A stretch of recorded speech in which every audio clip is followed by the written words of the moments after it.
जय हिंद दोस्तों, op centre पे आप सबका स्वागत है। आज अपन दो टॉपिक पे बात करेंगे। पहला, व्लादिमीर पुतिन जो है वो 4 और 5 को इंडिया विजिट कर रहे हैं। दूसरा, एशिया पावर इंडेक्स आया है, उसमें इंडिया की जो रैंक है वो थर्ड आई है। एक सिडनी बेस्ड इंस्टीट्यूट है, उसकी रेपुटेशन भी काफ़ी अच्छी है। तो अपन वाली रिपोर्ट थोड़ी कवर करेंगे और फिर मैं जो दोनों ही टॉपिक है उसका कंक्लूजन आपको लास्ट में दूंगा।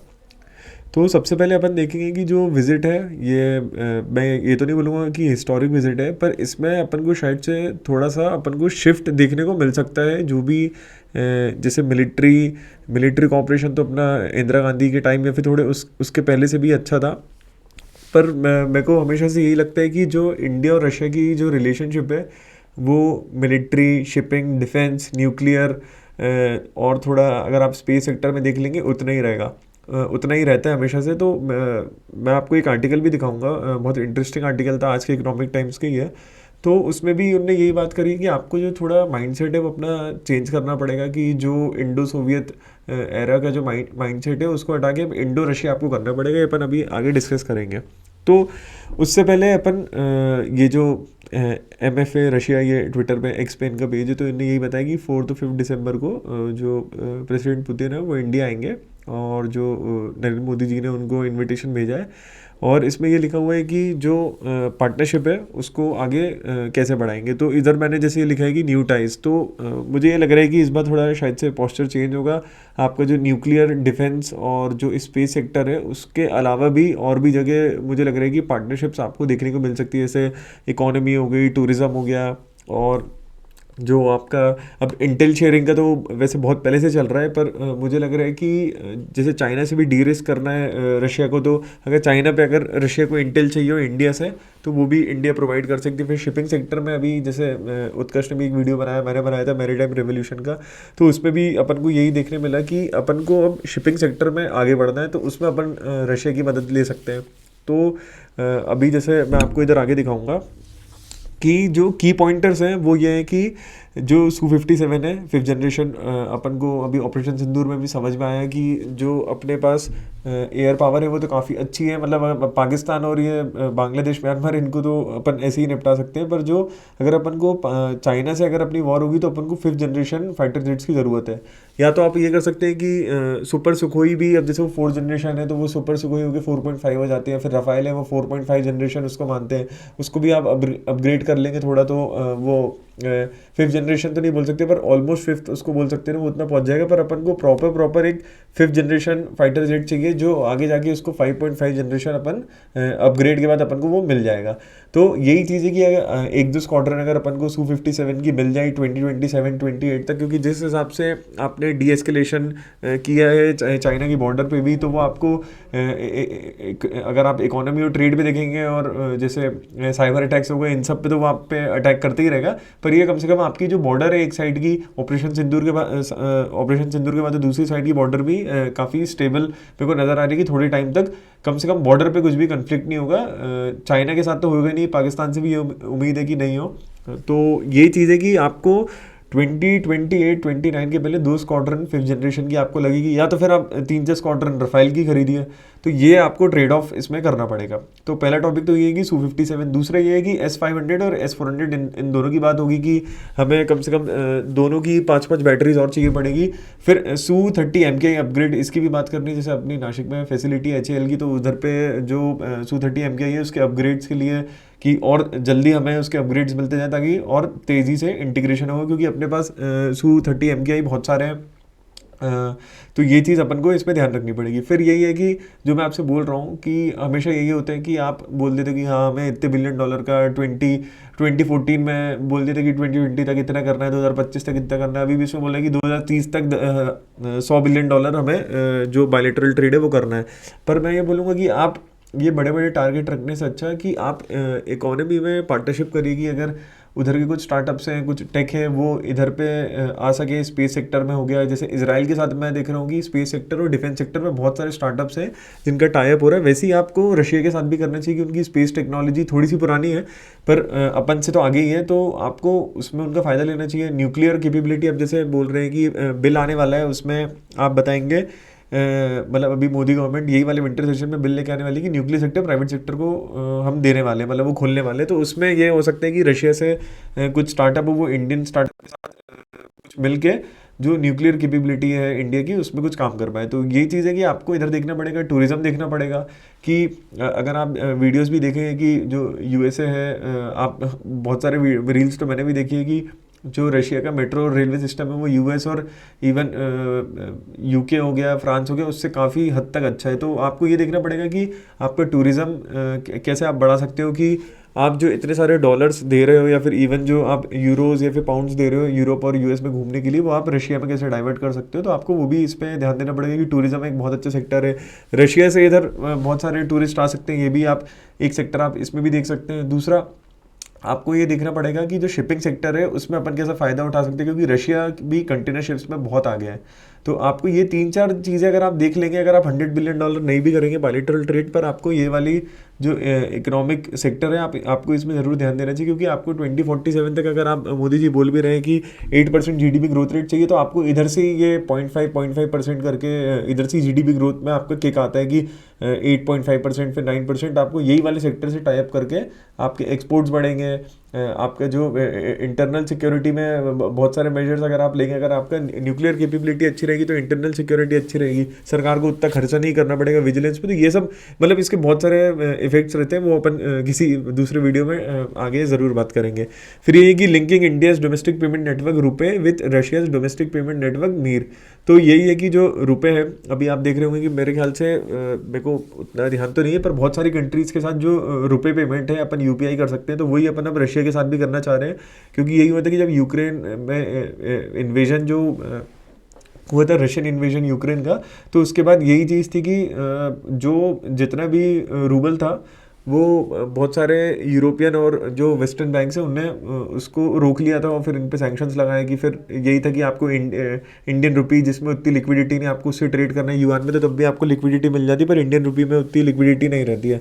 तो यही चीज़ है कि रशिया बोल रही है कि अगर अपन को बायलैटरल ट्रेड करना है तो बायलैटरल करेंसी में भी अपन को करना पड़ेगा। और इंडिया जो है वो डॉलराइजेशन की तरफ से जा रही है, पूरी दुनिया ही जा रही है वैसे तो, पर अगर इंडिया बहुत एग्रेसिवली जा रही है तो उनको यही है कि अपना जो यूपीआई नेटवर्क है उसको अफ्रीका हो गया, मिडिल ईस्ट हो गया, साउथ एशिया हो गया, रशिया हो गया, इनके साथ आपको जल्दी से जल्दी ये एग्रीमेंट्स करके आपको उसको इम्प्लीमेंट करना पड़ेगा। तो ये चीज़ तो होगी कि की पॉइंट्स क्या क्या मेरे हिसाब से इसमें कवर होने चाहिए। अब जैसे ही वो 4th और 5th को आएंगे तो अपन को वो वाले दिन पता ही चल जाएगा, उस पर भी मैं एक वीडियो बना दूंगा। तो अब जो मैंने आर्टिकल पढ़ा था ये काफ़ी इंटरेस्टिंग आर्टिकल है। तो इसमें यही बात कर रहे थे कि Russia should shed the Soviet lens on India and embrace its growth story. तो रशिया को भी अब ये छोड़ देना चाहिए कि सबको पता है कि रशियंस भी स्पाइंग करते थे, उनने कैसी इन्फिल्ट्रेशन करी थी जब कांग्रेस की गवर्नमेंट थी 70s 80s में। तो वो सब चीज़ें अब तो मेरे को नहीं लगता रशिया करती होगी, क्योंकि अब तो अपन भी काफ़ी स्ट्रांग हो गए। पर ये कि रशिया को भी जो इधर पे लिखा हुआ है कि इकोनॉमिक रीसेट करना पड़ेगा आपको। बस ये नहीं है कि आप डिफेंस ट्राई कर लिया आपने और फिर आपने जो अपना स्पेस सेक्टर है उधर थोड़ा बहुत कर लिया और फिर आप डिफेंस परचेजेस ही एक दूसरे के बीच में रहे, पर आपको इधर डाइवर्सिफाई करना पड़ेगा। जैसे India can offer alternatives in sectors like pharmaceutical and light engineering. तो ये चीज़ है कि जैसे मैंने आपको 4-5 सेक्टर बताया, वैसे ही इसमें आपको और ऐड करने पड़ेंगे कि ये सब चीज़ों में आपको जो अपन दोनों के बीच में टाइज हैं वो अपन को फिर से मतलब जो रिवाइव तो नहीं बोलूँगा, अपन को नए सिरे से एकदम स्टार्ट करने पड़ेंगे। अब वो इंडो सोवियत नहीं, इंडो यूएसएसआर नहीं रखे, वो इंडो रशिया टाई अपन को एकदम स्टार्टिंग से करने पड़ेंगे। तो मुझे यही लग रहा है कि शायद ये वाली जो समिट रहेगी ये काफ़ी इंपॉर्टेंट है, इसलिए अपन ने कवर भी करी। तो मुझे लगता है कि शायद से आपको थोड़ा इसमें शिफ्ट देखने को मिलेगा।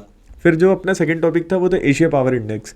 तो इसमें एक लोवी इंस्टीट्यूट है, सिडनी बेस्ड है, ऑस्ट्रेलिया का है, रेप्यूटेड है। ऐसा नहीं है कि ये अपने कोई राइट विंगर्स का है या फिर बीजेपी इसको कोई फंड कर रहा है। ये सिडनी बेस्ड है, इधर कोई भी इन्फ्लुएंस नहीं है। ऐसा भी नहीं कि कुछ अमेरिका का है कि ठीक है डीप स्टेट का हाथ सब जगह रहता है, पर मुझे लगता है कि रिपोर्ट जो है काफ़ी मेरे को एक्यूरेट लगी। क्योंकि मैंने इधर क्या किया, इधर ही जैसे आपको दिख रहा होगा इकोनॉमिक कैपेबिलिटी हो गया, मिलिट्री कैपेबिलिटी हो गया, रेजिलेंस हो गया, डिफेंस नेटवर्क्स हो गया। तो इसमें मैंने जा के देखा कि कौन सी कंट्री कितना आगे है। तो उसमें मैं यही देख रहा था कि यूनाइटेड स्टेट्स फर्स्ट पे है, सेकंड पे चाइना है, थर्ड पे इंडिया आ चुका है।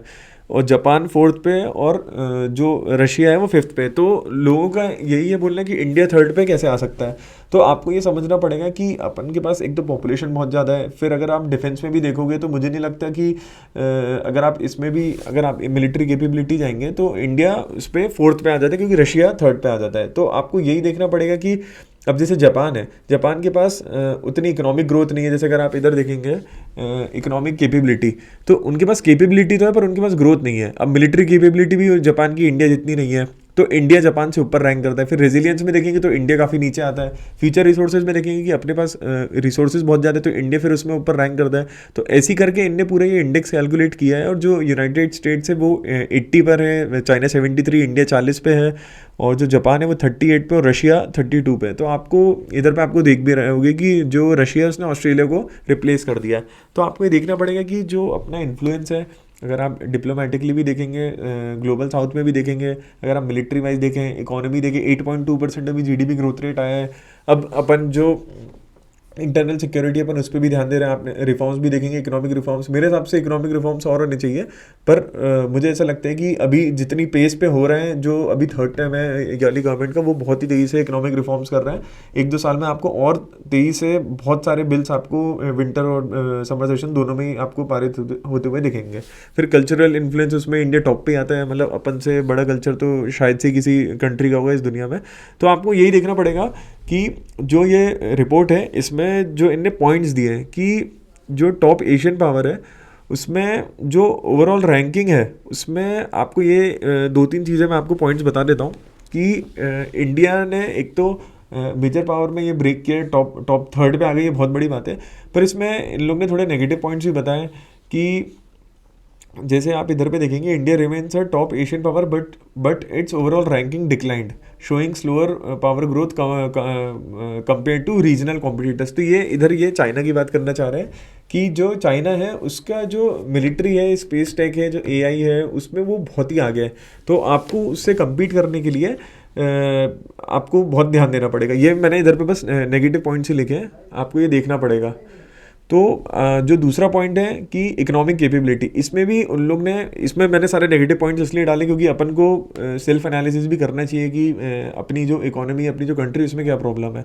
तो उसमें ये बोल रहे हैं कि weaker financial influence and slower investment momentum. तो जो अगर आप देखेंगे कि जो इन्वेस्टमेंट मोमेंटम है वो इंडिया में काफ़ी कम हुआ है। अगर आप जो ग्लोबल फाइनेंशियल क्राइसिस है उसके बाद भी इन्वेस्टमेंट आई है, एफडीआई आई है, बहुत बड़ी बड़ी आई है, पर जो एक मोमेंटम होना चाहिए कि एक रोरिंग मोमेंटम होना चाहिए। जैसे आप साउथ ईस्ट एशिया में देखेंगे बहुत सारी कंट्रीज थी, उनने बहुत तेज़ी से ग्रो किए। फिर आप चाइना का भी देखेंगे, उनने बहुत ज़्यादा इन्वेस्टमेंट अट्रैक्ट करी थी, तब जाके वो इतने आगे बढ़ चुके हैं। तो ये चीज़ अपन को देखनी पड़ेगी कि ये पहला वाला पॉइंट चाइना से रिलेटेड है। दूसरा वाला पॉइंट है कि जो आपका फाइनेंशियल मोमेंटम है वो काफ़ी तेज़ रहना चाहिए। फिर तीसरा है कि डिप्लोमेटिक इन्फ्लुएंस जो है वो इम्प्रूव हुआ है, वो तो उसमें तो कोई डाउट ही नहीं है किसी को। जो इंटरनेशनल इंगेजमेंट है और जो ग्लोबल लीडरशिप प्लेटफॉर्म्स है, जैसे G20 देखेंगे, आप ब्रिक्स देखेंगे, उस पर अब इंडिया एकदम फोर फ्रंट पे खड़ा रहता है। फिर जो चौथा पॉइंट आ रहा है, इंडिया ने डिफेंस नेटवर्क में गेन किया है, strengthening military ties with partners and expanding regional security corporation. जैसे मैं बोल रहा हूँ कि ग्लोबल साउथ हो गया, अगर अब आप एशिया पैसिफिक बोले, अब इंडो पैसिफिक में से बोलना चाहिए अपन को, तो इंडो पैसिफिक में भी अब आप नेट सिक्योरिटी प्रोवाइडर है। तो ये सब चीज़ें हैं, इस पर मैं वैसे भी वीडियो बना चुका हूँ और ये चीज़ वैसे भी सबको पता ही है, पर अपन जो रिपोर्ट में है अपन वो इसमें दिखने की कोशिश कर रहे हैं। तो आखिरी में यही पॉइंट है कि despite challenges, India still rated a leading power, maintaining significant strategic weight across Asia's geopolitical environment. तो ये है कि इंडिया को आप जो 2014 के पहले था कि अगर यूएस या फिर यूरोप से कहीं से भी कुछ भी आदेश आता था तो अपन ये सर बोल के आगे बढ़ जाते थे, और जो भी वो बोलते थे अपन को अपना डिसीजन काफ़ी इन्फ्लुएंस रहता था। पर अब ऐसी चीज़ नहीं है। अब आप इकोनॉमी में देखें, अभी ट्रंप ने टैरिफ लगाया, उसके बाद भी 8.2% आया। ऑपरेशन सिंदूर में सब अपने अगेंस्ट में हो गए थे, तब भी अपन जीते। और जो इंटरनल सिक्योरिटी है, अभी भी जो पूरा जो अर्बन नक्सल्स है, इवन जो नेचुरल नक्सल्स हो गए और जो डीप स्टेट हो गया, सब अपन को हिलाने की कोशिश कर रहे हैं, पर अपन बहुत ही स्ट्रांगली इधर पे खड़े हुए हैं। तो ये चीज़ अपन को ध्यान देना चाहिए कि जो एशिया पावर इंडेक्स है वो ये सब चीज़ें नहीं बताएगी आपको, पर मैं आपको बता रहा हूँ कि इंटरनली आपको अब जो इलीगल्स वाला इशू भी है, उस पर भी उत्कर्ष एक वीडियो बना के आपको बता देगा कि जैसे आज जो उड़ीसा की गवर्नमेंट है उनने इवन राशन कार्ड से भी इलीगल्स को हटाने की कोशिश की है, क्योंकि अगर आप देखेंगे, अगर आप पर कैपिटल भी अब जैसे इन सब चीज़ों में क्या होता है कि जैसे अगर आप इसमें जाएंगे जो इकोनॉमिक कैपेबिलिटी है या फिर इकोनॉमिक रिलेशन है, अब इसमें एक चीज़ आती है कि पर कैपिटल इनकम इंडिया की कितनी है। अगर अभी जो SIR हो रहा है उसमें करोड़ों लोग बाहर होंगे, अगर आप बोल रहे हैं कि 140-145 करोड़ लोग भी अगर इंडिया में रह रहे हैं, उसमें से अगर आप SIR होगा, अगर आप राशन कार्ड और जो आधार कार्ड है इसमें से आप जो भी क्लीन अप होगा, इसमें अगर आप मेरे ख्याल से तो कम से कम 8 से 10 करोड़ लोग इंडिया से बाहर हो जाएंगे इसी चक्कर में। तो अगर आप पर कैपिटल इनकम कैलकुलेट भी करते हो और जो GDP जिस हिसाब से ग्रो कर रही है 8.2% की, अगर यही मेंटेन करके रखेंगे और जब ये वाला क्लीन अप होगा तो आपकी जो पर कैपिटल इनकम भी है वो वही $3,500 तक पहुंच सकती है। तो ये सब चीज़ अपन को ध्यान देनी चाहिए, जो लोवी इंस्टीट्यूट है इनने अपनी रिपोर्ट में तो ये नहीं करेंगे, पर अपन को खुद को एनालाइज करनी चाहिए ये सब चीज़ें। फिर आखिरी में अपना टेक यही है कि जो इंडो USSR है वो इंडो रशिया में, उसको आपको बिल्कुल जो पुतिन है उनको अपने स्टांस चेंज करना चाहिए, क्योंकि अपने साइड से तो वो स्टांस एकदम ये है कि इंडो रशिया जो रिलेशनशिप है वो इकोनॉमी में भी आगे बढ़े, डिफेंस में भी आगे बढ़े, स्पेस में भी आगे बढ़े। फिर जो दूसरा पॉइंट है कि विकसित भारत बाय 2047, मैंने आपको यही बताया कि अगर आपको विकसित भारत बनना है 2047 में, तो आपकी जो पर कैपिटल इनकम है वो काफ़ी अच्छी होनी चाहिए। आप थर्ड पे हैं तो आपको फर्स्ट या सेकंड पे आना चाहिए जो एशिया पावर इंडेक्स है। मतलब ये कोई उसका मेजर नहीं है, पर मैं आपको एक मोटा चीज़ बता रहा हूँ कि ये सब चीज़ों में आपकी रैंकिंग काफ़ी ऊपर आनी चाहिए। तो यही चीज़ है, आपको कुछ भी इसमें डाउट लगे तो आप मुझसे कमेंट सेक्शन में पूछ सकते हैं। और हम लोग का जो यूट्यूब का जो हमारा ये पेज है इसको आप ज़रूर सब्सक्राइब करिए। थैंक यू, जय हिंद।